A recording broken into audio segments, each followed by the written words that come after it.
Hey guys, Michael here again. I'm going to take a break from engraving and show you a cool little tool that I actually received via an Instagram contest, and I was one of the lucky winners there.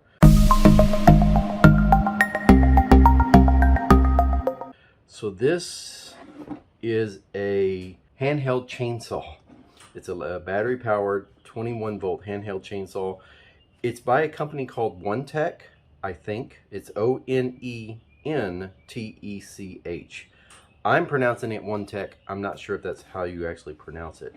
But check out this case real quick. This case is way better than I've seen in the past. So check it out. It actually has hinges and everything. Now these are made of plastic, but that's a really cool feature. Take a look inside. You get a owner's manual, and you get the saw itself. We'll take a look at that in a second. You get a charger, 2 batteries. Now these are 21 volt lithium-ion batteries. They're 2 amp hour. The charging, it has a charging port on the center of it right there. So you're actually going to take this charger and plug it in like this. When you do charge them, it has a little light here. It's red when it's charging and green when it's finished charging. It also comes with a bag of tools. You get a Phillips head screwdriver. You get a little wrench for it, and you get an extra chain for it. So here's a look at the saw itself. The saw has a trigger safety.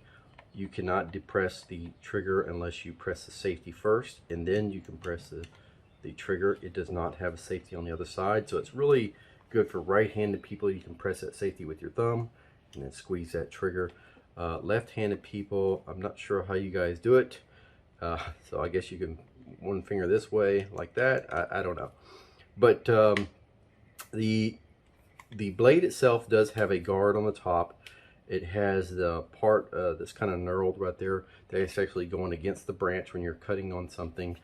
The batteries, of course, like any other battery, they just slide on and press the release button to pull them off. Looking at this battery, it does not have a indicator light to tell you how much juice is left in the battery. Again, these are 21 volt. To adjust the blade tension, that's what you're going to use, the combination of the Phillips head and the wrench. So the wrench, what you're going to do is take this and just loosen up just a little bit, and the tension is actually adjusted right here on a little Phillips head screw. You're going to tighten or loosen that to actually make this blade tighter or looser, and you want to find that sweet spot where it just pulls away just barely, but not too far, right? So once you get that adjusted, you can tighten this back up. If you want to take a look underneath this cover, let me show you real quick. And that's what you're working with there. All right, let me close it back. So to put this back, you have to line up this inside this hole, and there's another one, a couple more alignment spots. So you can't put it in the wrong spot. It just has a little tricky to get it closed. And you put the nut back on there. And once you get everything tensioned, you're going to tighten that back up all the way.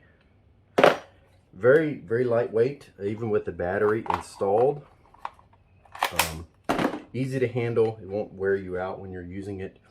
To hear it, let's see what it sounds like. That sounds awesome. So I'm actually headed to Dad's house today for Memorial Day, and we get to test this thing out because he's got a few branches we need to chop down. So I'm going to show you guys a little bit of action with the OneTech chainsaw.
Okay, so I'm back from my dad's after testing out this OneTech mini chainsaw. My first impressions are this thing's awesome.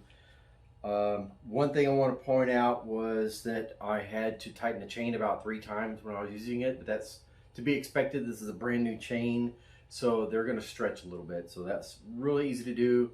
Loosen the nut, tighten the Phillips head screw, and tighten the nut up, and you're ready to go. This spring here, really cool feature. I didn't even think about it when I was actually first looking at it. But let me take a piece of this wood right here. So if you're actually cutting this, and as you cut through it, let me see if I can show you. As you cut through it, this gets out of the way so you can keep cutting. So that's really cool.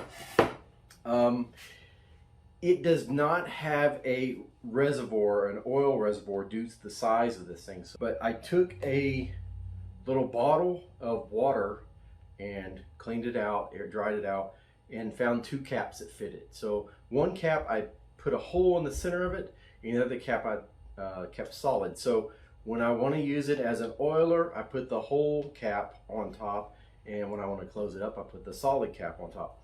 So all I have to do is take this with it turned off and kind of squeeze it on there and spin it, squeeze it on there and spin it just a couple of times just to re-oil it every now and then. That's going to keep the blade sharper, longer, and the tool lubricated during use. Overall, I'm really happy with this OneTech mini chainsaw. As you saw in the video, I did quite a bit of cutting with it and had 0 problems at all. It hung up one time on the chain, but that was because I didn't go in there straight. I kind of twisted and it bounced. It's going to do that with any chainsaw. So again, no problems at all. I didn't have to change batteries. That 21-volt battery lasted the entire time I was able to cut on it. It does come with that extra chain. It says it's a mini 1/4 6-inch 36E. So I don't know if that's a standard chain or not. I'll find out. If it is, I'll put it in the comments below. Also, I'll put a link to this chainsaw in the comments below. That's it. Appreciate you guys watching. I'll see you next time.